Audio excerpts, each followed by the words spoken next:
It's the Security Weekly News. Welcome to the week of 17 August 2025. I'm Doug White.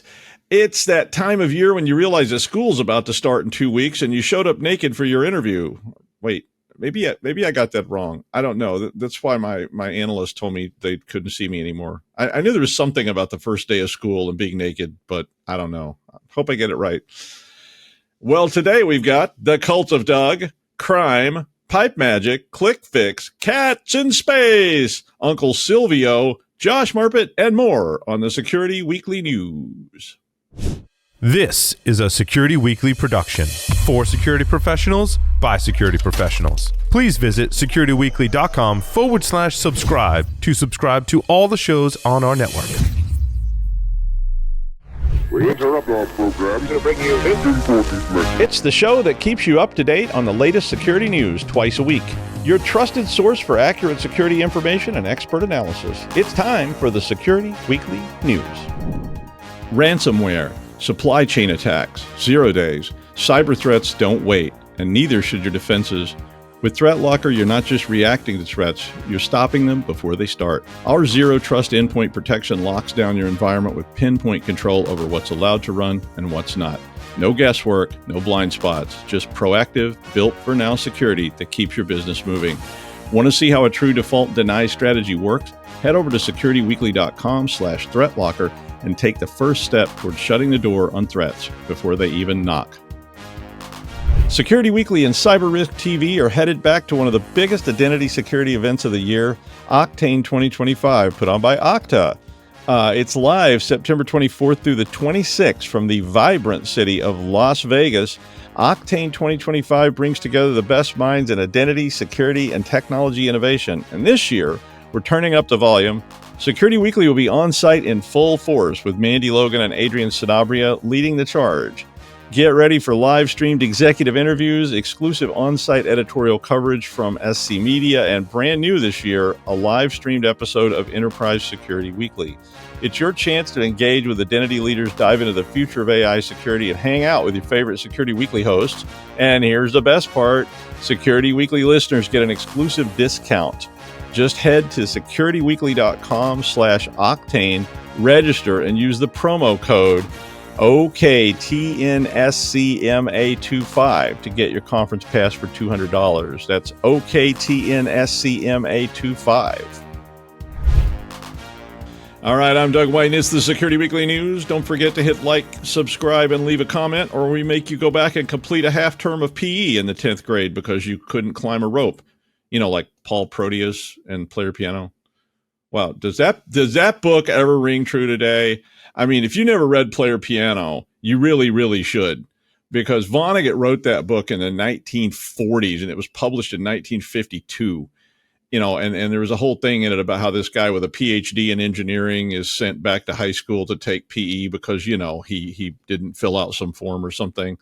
Yeah, when I took PE, we just sat on the bleachers and smoked clove cigarettes and they left us alone. I don't know. I never did climb that rope. I got news for you. A man in Nebraska in the United States was sentenced to 1 year in prison for defrauding cloud computing providers of over $3.5 million to mine cryptocurrency worth nearly $1 million. So like normal crypto mining.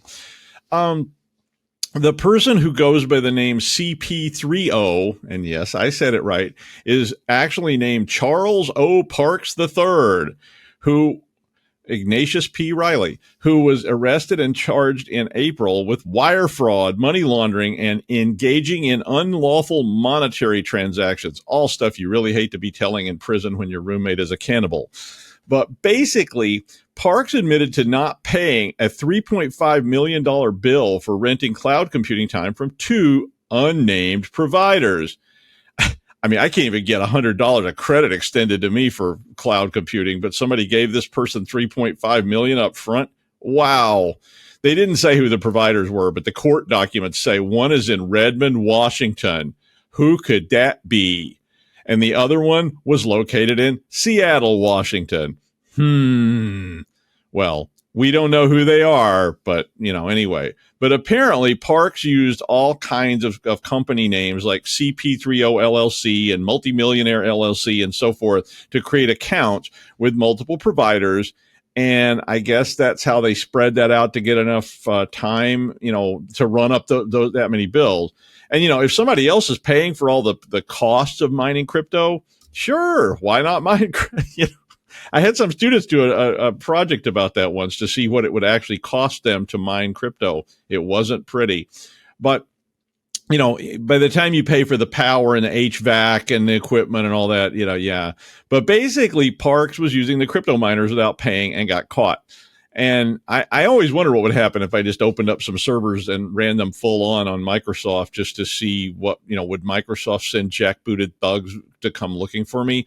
And I figured, yes, they absolutely would. Although they'd probably subcontract it to like something called what would it be called if you had like loan shark collection rackets that are more like DoorDash or something like that, like loan shark, zippy loan shark, or zippy pay or something like that. And then you gig economy and a 70-year-old woman shows up in a Toyota Camry with a ball bat. It could happen. Hey, if you steal that idea, I get 10%. Don't do the crime if you can't do the time. Shaft. No, I need a wah-wah pedal and a badass coolness booster injection mod if I'm going to talk about Shaft. Anyway, since we're on a crime spree today, and I'm obviously like freaking out weird today, a 26-year-old in the United Kingdom claimed to have hacked thousands of websites and was sentenced to 20 months in prison. Now, I always like to think of prison in the UK like it was Newgate Prison in the Victorian era, that kind of thing. Read The Great Train Robbery. We've had 3 literary references already today. Read The Great Train Robbery. It's a fun book for hackers, and I know that's not really literary, but it's, it's fun. Anyway, Al-Taheri Al-Mashriki of Rotherham. I'm sure you don't say it like that, so sorry, UK friends. I'm sure it's pronounced some other way, but that's how it's spelled, so the German in me is compelled to say Rotherham.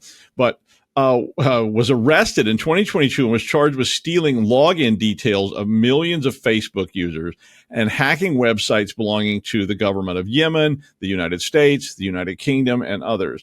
Now, Mashriki claimed that they had hacked more than 3,000 websites. So look, criminals listening, don't brag, or do brag and we'll come catch you. But I mean, I did this case in China where I helped catch this kid that hacked some companies, including the one I was sort of contracting for. And basically, how did I catch this person? The person was bragging about it by putting their name and home address and everything up, their phone number, et cetera, and said basically like, hey, I hacked these idiots using my special script and I want to work for you for big bucks. I mean, it didn't turn out well. Like the person on the company was terrifying. But I mean, keep bragging, though. It makes law enforcement jobs pretty easy, right? I mean, me, a master detective in China. Well, if you call extracting an email from an attack script and searching for that domain and email, then call me Judge D. You know who Judge D is, right? Judge D is a very famous Chinese detective story. It's like really old, but it's really famous. But seriously, if you're tracking these clowns, don't be afraid to look for the brag. I mean, that may be your first big clue, right? You don't have to be Judge D. I mean, they may have a website with their name, with all the attacks they did, the proof of the attacks, along with their LinkedIn and mobile number and their parents' address. Call me, or you can call Judge D. The original Judge D story is really, really old, but there are some translated ones from the 1940s they're pretty fun. But you never know what esoteric facts you'll learn on Esoteric Security Weekly. But anyway, next up, performing surgery at home to create chimeras for fun and profit. Pipemagic. Sounds like something involving organs, or maybe weed, or weed organs. The Phantom of the Weed Opera. I don't know. I can't climb a gym rope, but that coach couldn't climb it either. I got sent to the principal's office. I was like, I'll climb it for every time you climb it. Probably couldn't even spell Fortran either, much less write Fortran code. Why is climbing ropes considered an important life skill? I have never once needed to climb a rope wearing shorts in front of a bunch of other, guys. Never. I mean, I have needed to write Fortran code, though. So anyway, okay. But back to the point. Pipemagic is used by a group called Storm 2460, and they spread it by pretending to be a Chat GPT desktop app. So this is the tale as old as time, right? StarTrek.com, a fun role-playing game with graphics. Download here for your Commodore 64. I mean, of course, when you download it, it's not what you think. But this thing does install and run a modded version of the ChatGPT app. But this particular version also decrypts and launches a product called Pipemagic. And Pipemagic got me very interested because it's really like elaborate. Basically, this thing can deliver payloads via named pipes and is constructed of a double linked list, which is really, really cool. So, I mean, the minute I see linked lists and named pipes, it's like, nerd pornography to me. It's like, whoo, check out the linked lists on that.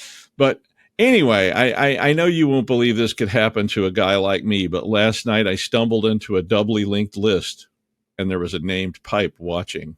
Yeah. I mean, this is all cool programming stuff, though. I mean, the name of the pipe included a randomly generated 16-byte ID unique to the infected system, so they could even track who they were messing with. Now, all the new modules get delivered through that pipe, through the Pipemagic pipe, and then the malware allocates local memory and puts all this in a linked list in local memory. A second linked list contained modules that they were ready to execute. So they can basically trigger these things by just, a pointer reference. I used to love my linked list assignments in C++. Watching the students swear and struggle, very satisfying. Of course, when they got it working, they were really happy, although quite a few people changed their majors to interpretive dance. I get it. Not that interpretive dance isn't really hard, too. It's just a different kind of difficult. Yeah, so... But don't download unvetted apps, please. Speaking about people doing things they shouldn't and clicking on things they shouldn't, Clickfix attacks are now one of the most common kind of phishing attacks. A report from Proofpoint said that malicious URLs were 4 times more prevalent than malicious attachments in emails. I mean, it makes sense to me, right? I won't even accept attachments from strangers, and I don't even want to accept them from students I know who they sort of are. I mean, it's safer to lick the subway floor on the 7 train after a Mets game. To flick this, yeah, okay. That was about to be a screw up of epic proportions, but it's not. So why not send something that's harder to detect, easier to obfuscate, and get the user just to run it for you? Again, StarTrek.com. But instead of downloading a .com file, which of course is going to be detected and blocked, why not just paste something in? Like, hey, swinging bachelors, want a good time? Paste this on the command line. curl -s https://rickroll.it. I mean, why not? And maybe somebody will do that. And then, they download whatever you want them to download. They instigated it. So, I mean, maybe disguise that Rickroll part up a little bit, but you get the idea. The Clickfix attacks get people to usually resolve an error. So the pop-up box that says, an error has occurred. And, and a lot of them are failed CAPTCHAs because everybody's failing CAPTCHAs all the time. Like, your CAPTCHA has failed and you can't get to what you were trying to see. So people are just trying to get past it and do it. And they get a box and it says click here, and they click here and it says download this and paste it on your system to fix the error, and they download it. And of course, they have to walk you through opening the command prompt and escalating privileges and all that kind of stuff, or not. And then you paste it in and run it, and there you go. But the report said that Clickfix attacks spiked significantly this year with a 400% increase by May of 2025. The others, of course, are credential-seeking attacks, which are probably the second most common kind of attacks they were tracking. So I guess training? Hire me to make videos about it. I don't know. It's very difficult. We need to get people to understand things that they shouldn't do, but it's very, very challenging because there's somebody out there trying to figure out ways to trigger you into doing things, and they're usually good. I mean, you just want to watch uncensored Rick and Morty videos with no ads, and now CAPTCHAs asking you to identify every square which contains a centibyte. Keep clicking. I mean, we have such sites to show you. That was kind of a literary reference, right? Clive Barker is a writer. Yeah. So that counts a literary reference if you're keeping score at home. Now, I don't usually share opinions and op-eds except mine, of course, which I share all the time. I overshare all the time. But I thought this story was pretty fun. It was primarily somebody complaining about Microsoft always telling us what we want and need instead of adding things that we actually want and need, which, okay. Now, like here's your AI recall feature. No, you don't want it, but you're going to have it anyway. And yeah, no, you can't you can disable it, but we're going to make it difficult. And it's going to keep trying to get you to re-enable it until you just give up and switch to Arch Linux. Right. Or you will run Edge. You will. And if you don't, well, you will anyway. And we're going to make Edge open everything, everywhere, all the time. No matter how many times you disable it, Edge is going to reopen it. You click on a PDF, you click on StarTrek.com, guess where that's going to open? It's going to open in Edge. I guarantee it. Even though it won't. Or it will. I don't know. It'll open as code in Edge. And, it's like, and then, of course, you get the pop-up, right? Would you like to change Edge to be your permanent browser? No, I would not. Thank you very much. Can I disable this whole thing with extreme prejudice? But anyway, here are the features this guy was wanting. Some of them are pretty good. Multiple clipboards. I don't know how that works, but it seems kind of cool. Multiple clocks on the taskbar. I really would like that. Yes, please. Can I have that, please? I know you can get all these weird mods and ads and Chinese add-ons that are probably sending all your data somewhere, but I would like an official one so I could put the UTC clock on my taskbar. Wouldn't that be nice? I mean, I know I can set it to UTC time, but wouldn't it be great to have both local time, UTC time, wherever you are? He wanted an additional mod key. So he wanted like Control, Alt, Windows, I guess, I don't know, Pineapple. I'm kind of like, well, can't you use the function keys for that? I mean, like you can do that. But Lou's favorite, the movable resizable taskbar, so that every machine in a house, of which there are many, will all have different taskbar locations, many of which you can't even see until you move the mouse to an arbitrary location, just to keep you guessing. Because I don't know what Lou's deal was. He kept up with it somehow. I didn't like it. Audio firewall. Oh, my God. Yes, please. It prevents things from suddenly playing over the speaker. You're sitting in a meeting and it's like, da, da, da, da, da, da, da, da, da, and you're like, oh my God, no, I didn't mean for that to start playing. Sorry. And they're like, sure, you didn't. What did you have queued up there? Or worse, you're like, boom, chicka, bow, bow, shaft. Okay, this is getting really weird. I think I'm picking up Robin Williams on my dental work. But anyway, assign apps to a particular display. Okay, I like that idea. So when they open, they immediately go to the right monitor. Cool. Yeah, I like that. Group launching of multiple apps at once. And you can script all this, but maybe there should be a better way to do it. I mean, I have some of it scripted, but I want it to open a bunch of stuff when I turn my machine on every day and put them on the right monitor. Yes, I will take that. I would like, an audio device switching. Oh yeah, let's do that. We need that. Because I'm tired of my monitors all have speakers in them because I got the monitors for free. They were being disposed of. And so I have 6 monitors. They all have speakers. And sometimes just for whatever reason, Windows decides, you know what?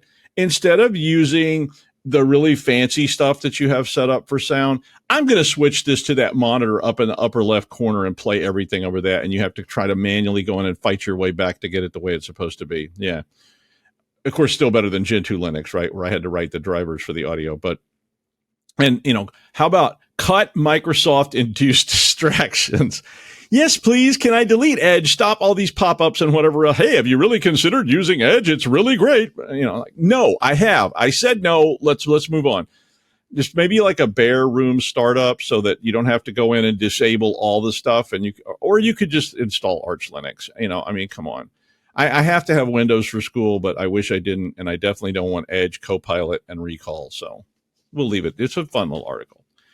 Space, the final frontier. I wish I can't do Kirk.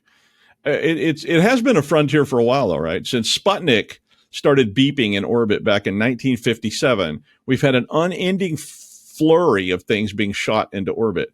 Dogs, monkeys. The French even launched a cat named Felicity. I think, was there something like that? A cat named Felicity. These are horrible stories. Don't read them because you won't want to find out what happened to the animals.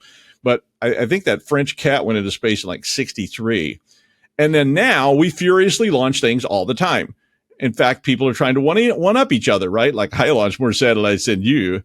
Yeah. So anyway, any of those things that are up there floating around could be hacked. They may have terrible security problems because they may be old. They may have been poorly designed. They may have been built by who knows what.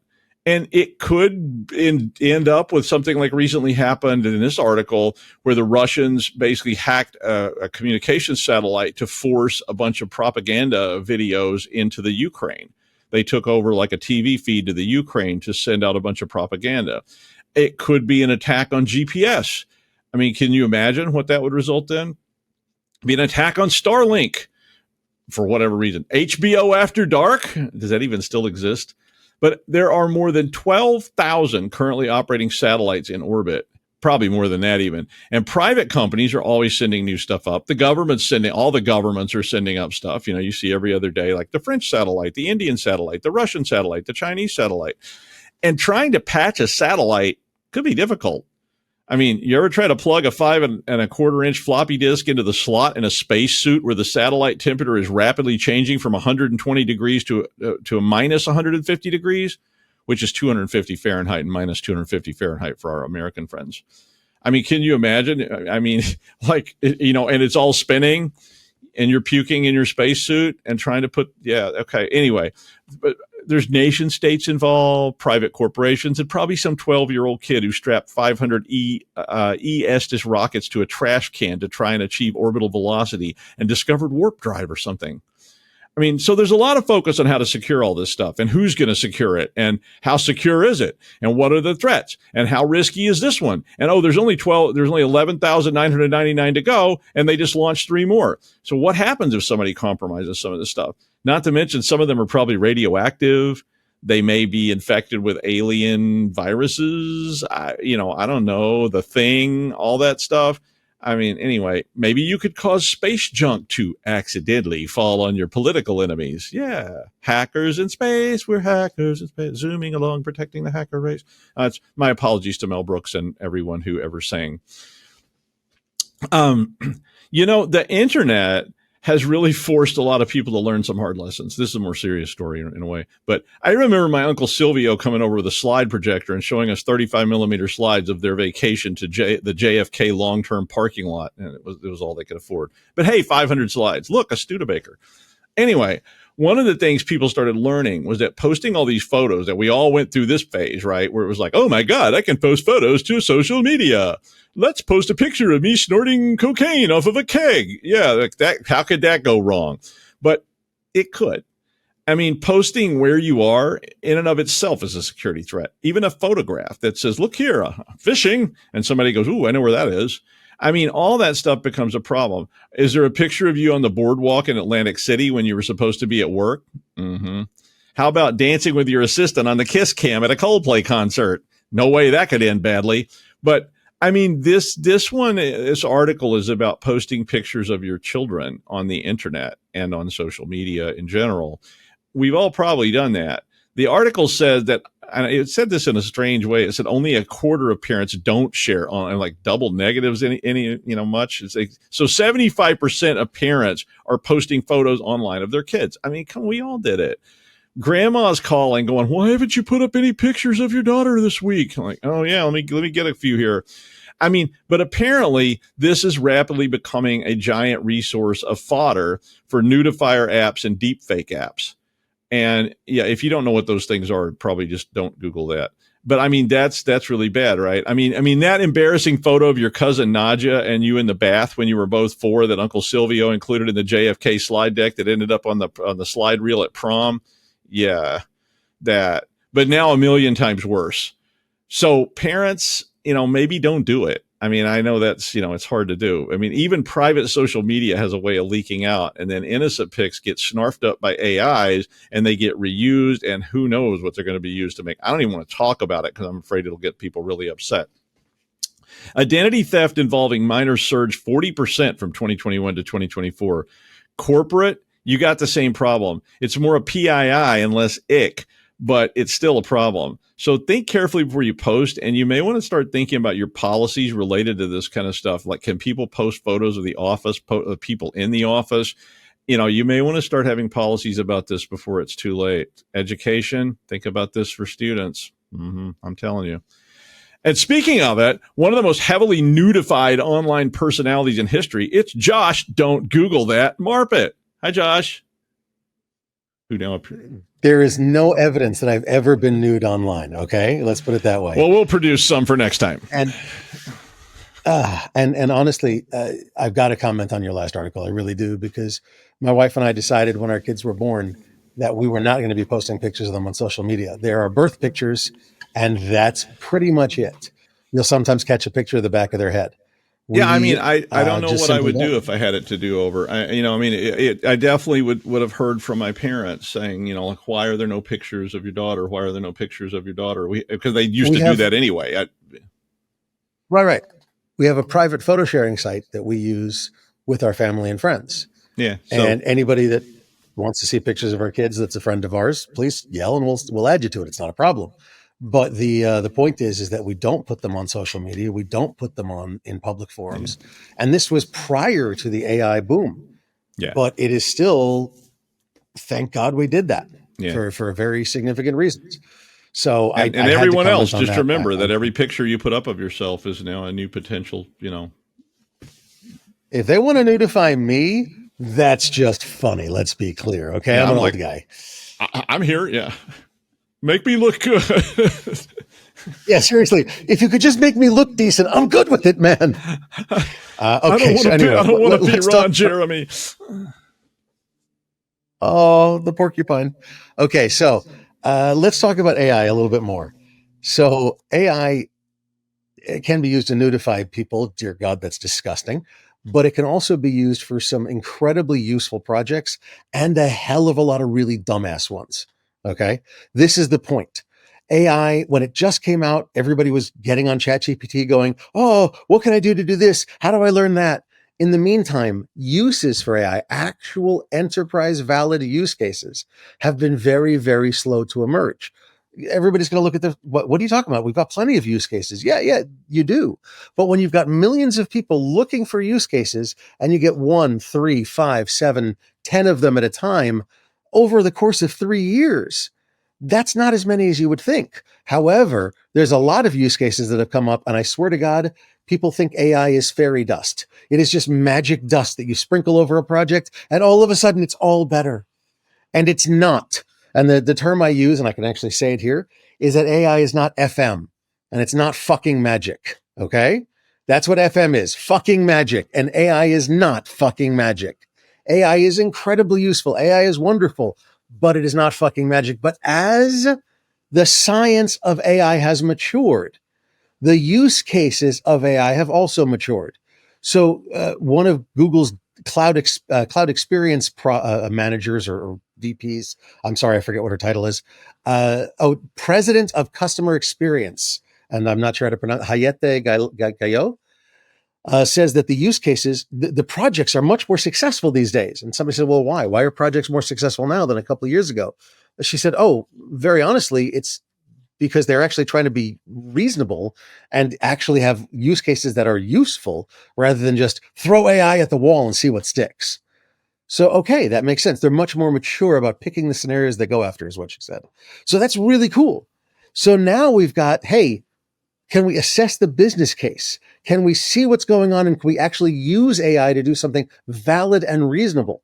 That's what's making the change into making AI actually useful in more and more and more use cases. Okay. And the interesting part about this was not just where is it going to be? And by the way, she was a Fortran engineer, just to tie back to your earlier story. Okay. But Gayo, and if I'm mispronouncing your name, I sincerely apologize, Hayat. So we know how to write prompts, but what are you asking for? What is it? Are you asking the question you want to ask? Is it going to give you an answer that works for you and that will be usable for you? And so this is really trying to be a programmer in a different language. It's not a different language like Rust or Go or whatever. It's a different language of, is the computer going to understand what I have asked and give me what I can actually use?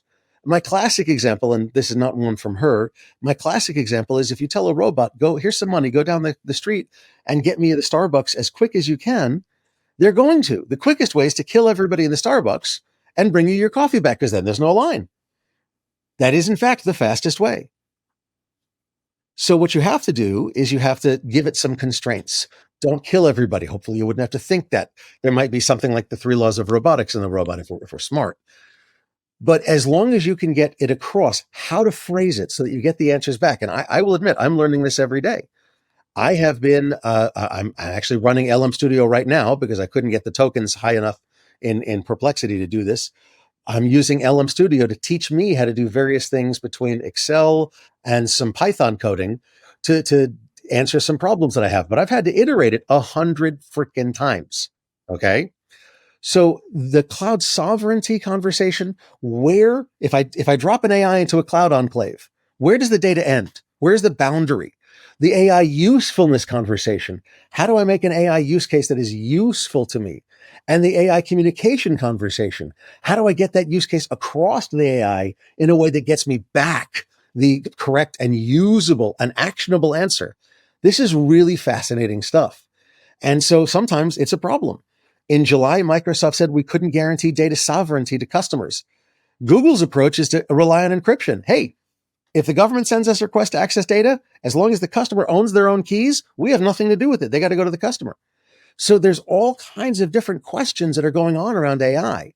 And this article is great to explore some of those questions from a different viewpoint. I can go into this for an hour, I swear to God. It's a great article, but I'm not going to do that because I'm supposed to be a short commentator. So read the article. Please go. It's a register article, always a good place. And the link is in the show notes. Doug, back to you. Thank you, Josh. Yeah, we should talk about that. We could do another show about that. That's a very good topic, and we have to record some shows for Labor Day week anyway. So maybe we should do that at some point. So think about that. Thank you. This last article made me think a lot about propaganda and history, and I'm not naive. I realize that history has been, well, I'm a little naive, but I realize history has always been written by the victors and the colonialists and the looters and whatever. And I mean, if Sir Huffnagel pooped his pants, vomited, and then fainted dead away when facing the vicious chicken of Bristol, and it was written up a bit differently that Sir Huffnagel actually faced down 300 really ripped, oiled up, tan guys from, say, Sparta instead of a rabid hamster, well, who's going to know 100 years later? But this article was about Wikipedia, speaking of that, and a guy named Woodard, who appears to be kind of out there, crackpotty, and did a lot of wacky things like writing a musical requiem for Timothy McVeigh, who was a domestic terrorist, if you don't recall, and various other crackpotty kinds of things like defending some kind of like new German experience in South America. Or I don't know. It was all pretty wacky. But an editor at Wikipedia got interested in this guy and did a lot of research to try to find out about accounts that were promoting or creating articles about David Woodard, and found that there were unbelievable numbers of articles being generated in at least 92 different languages, to the point that the editor decided that something or someone was trying to create as many articles about this person as they could and make them appear to be all around the world. So not only are people interested in you in, Hapshat, New Jersey, people are interested in you in, Yemen. People are interested in you in Ghana. They're interested in you everywhere, in every language, all the time. So it made me think, how many companies are out there right now who can essentially rewrite our histories using botnets and AI as a basis? And how dangerous is this history? And how quickly is some company going to start writing mine so that I seem a lot better than I actually am? I mean, I notice that AIs use Wikipedia all the time as sources. You ask a question, like I asked a question the other, like, how old is Hal Holbrook? And I saw that the reference was Wikipedia. Now, does that mean it was true? Remember the Bisholam conflict? Edward Owens, Gnarls Barkley, Grand Fenwick, all that kind of stuff that was all fake on Wikipedia, or that Bisholam conflict thing was around for like 5 years before they took it down. But it's all made up. So what if the AI's references it? If I put it up in 20 languages, reference it in a newscast, which is then referenced in another newscast, and then the next thing you know, I'm a cult leader living in Johnstown, Guyana, wearing mirrored sunglasses. So scary times. It's an interesting article, though. And that is the news. Thank you, Josh. And we'll all see you next time on the Security Weekly News.